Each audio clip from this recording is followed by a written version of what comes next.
Assalamualaikum warahmatullahi wabarakatuh. Perkenalkan, nama saya Pipit Monika dengan NIM 2323140099, Program Studi Perbankan Syariah.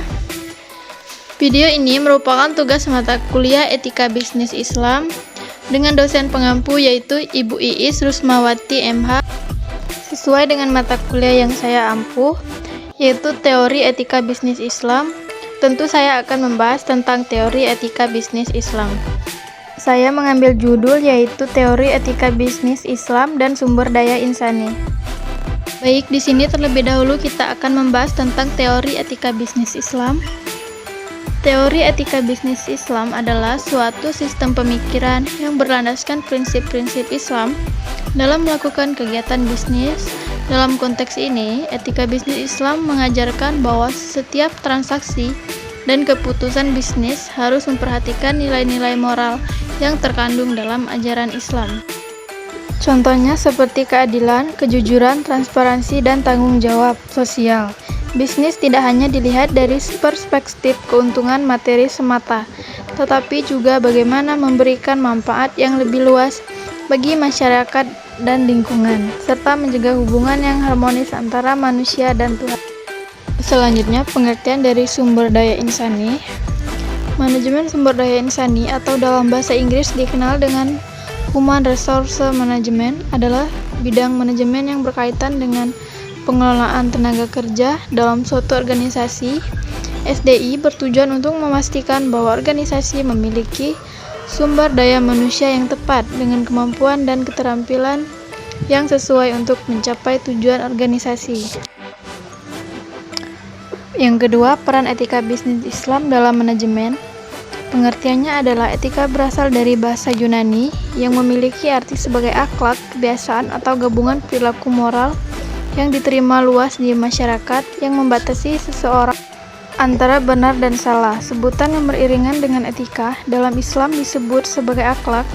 Adapun etika bisnis dalam Islam ialah perilaku bisnis yang beretika atau al-akhlak al-islamiyah, yang memasukkan nilai-nilai syariah yang mengutamakan halal haram, taat kepada perintah Allah Subhanahu wa Ta'ala, dan menjauhi hal yang dilarangnya. Etika bisnis dalam Al-Quran yaitu al-tijarah, yang berasal dari bahasa Arab yang berarti berdagang atau berniaga. Selanjutnya, prinsip menjalankan bisnis yang sesuai syariat Islam. Ada 5 prinsip dasar utama yang harus diperhatikan. Yang pertama yaitu kesatuan. Kesatuan merupakan kepercayaan dan kepasrahan manusia kepada Allah Subhanahu wa Ta'ala bahwa sumber utama etika bisnis Islam adalah percaya secara penuh terhadap keesaan Allah Subhanahu wa Ta'ala. Yang kedua yaitu keseimbangan. Prinsip ini mengajarkan manusia bahwa Allah Subhanahu wa Ta'ala menciptakan segala sesuatu dalam keadaan seimbang dan adil. Yang ketiga yaitu kehendak bebas. Bebas berarti bahwa sebagai individu memiliki kebebasan penuh untuk terlibat dalam kegiatan bisnis, bebas menjalankan prinsip-prinsip Islam dan memilih apakah prinsip itu benar atau salah. Yang keempat, tanggung jawab. Persepsi manusia tentang apa yang dilakukan seseorang atau apa yang dilakukan baik disengaja ataupun tidak, serta menjalankan usaha dengan prinsip tanggung jawab merupakan sikap yang perilaku yang termasuk proses kontrak atau transaksi. Yang terakhir ada kebenaran. Prinsip ini berarti nilai, sikap, dan perilaku yang tindakan pencegahan terhadap potensi kerugian oleh pihak-pihak yang berdagang.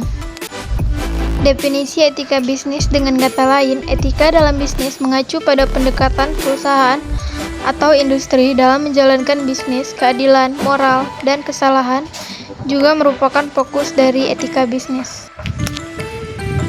Apa tanggung jawab sumber daya insani dalam organisasi bisnis? Tanggung jawab sumber daya insani dalam organisasi bisnis sangat penting karena SDI berfungsi sebagai pengelola aset manusia yang menjadi kekuatan utama dalam mencapai tujuan organisasi. Ada beberapa tanggung jawabnya. Yang pertama, rekrutmen dan seleksi. Yang kedua, pelatihan dan pengembangan karyawan. Yang tiga, manajemen kinerja. Yang keempat, kompensasi dan tunjangan. Yang terakhir, kesehatan karyawan. Yang keempat, sumber daya insani sebagai modal dasar. Dalam berorganisasi, perkembangan suatu organisasi ataupun lembaga membutuhkan suatu dorongan dari sumber daya, baik itu sumber daya alam maupun insani. SDI sangat dibutuhkan dalam suatu lembaga untuk meningkatkan kualitas kelembagaan yang sedang didirikan. Bagi Islam, setiap manusia adalah khalifah pemegang amanah di muka bumi. Sumber daya manusia dan SDI sebenarnya memiliki arti yang sama, hanya untuk mengingatkan bahwa dalam Islam dikenal dengan insani kamil. Insani kamil adalah mukmin yang dalam dirinya terdapat kekuatan wawasan, perbuatan, dan kebijaksanaan. Yang kelima, kompetensi sumber daya insani. Mendapatkan suatu kinerja yang baik dalam koperasi ataupun lembaga juga membutuhkan SDI yang kompetensi dalam segala bidang, sehingga akan mampu menjalankan pekerjaan yang di bidangnya dengan baik. Manajemen SDI yang berbasis kompetensi saat ini diakui sebagai salah satu cara efektif untuk mengelola bakat, sebab dalam mengelola sebuah lembaga dibutuhkan suatu kecerdasan seperti yang dimiliki oleh Rasulullah SAW, yakni patona atau orang-orang yang cerdas. Keempat, membangun budaya organisasi dan budaya etos kerja muslim. Membangun budaya organisasi. Membangun budaya organisasi adalah proses menciptakan dan mengembangkan nilai-nilai, norma-norma, dan perilaku yang unik dan khas dalam suatu organisasi. Budaya organisasi yang kuat dapat mempengaruhi perilaku karyawan, meningkatkan motivasi dan produktivitas, serta membangun organisasi mencapai tujuannya. Contoh budayanya adalah: yang pertama, sholat berjamaah di mushola atau masjid; yang kedua, mengadakan kajian atau tausiah rutin; yang ketiga, menghormati waktu sholat dan puasa; yang keempat, mengembangkan sikap amanah, jujur, dan profesional; yang terakhir, mengadakan kegiatan sosial dan kemasyarakatan. B. Membangun budaya etos muslim. Membangun budaya etos muslim adalah proses menciptakan dan mengembangkan nilai-nilai, norma-norma, dan perilaku yang berdasarkan pada ajaran Islam dan prinsip-prinsip etika muslim.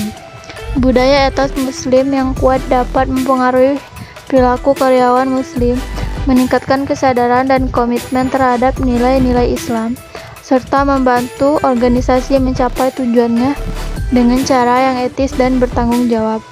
Contohnya, yang pertama, amanah atau dapat dipercaya menjalankan tugas dengan penuh tanggung jawab. Yang kedua, ihsan, berbuat baik, berusaha memberikan yang terbaik dalam setiap pekerjaan. Yang ketiga, sidik atau jujur, berbicara dan bertindak dengan jujur dan transparan. Yang keempat, qiyam atau konsisten, menjalankan rutinitas dan tugas dengan konsisten. Yang terakhir, istiqomah atau komitmen, tetap komitmen pada tujuan dan nilai-nilai Islam.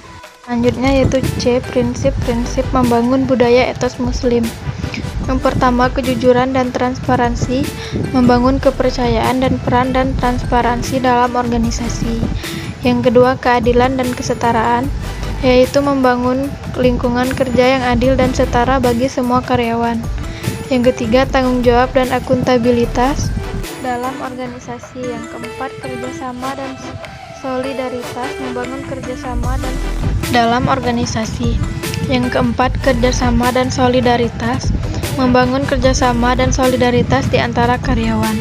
Yang terakhir, pembangunan diri dan organisasi, membangun diri dan organisasi yang berkelanjutan.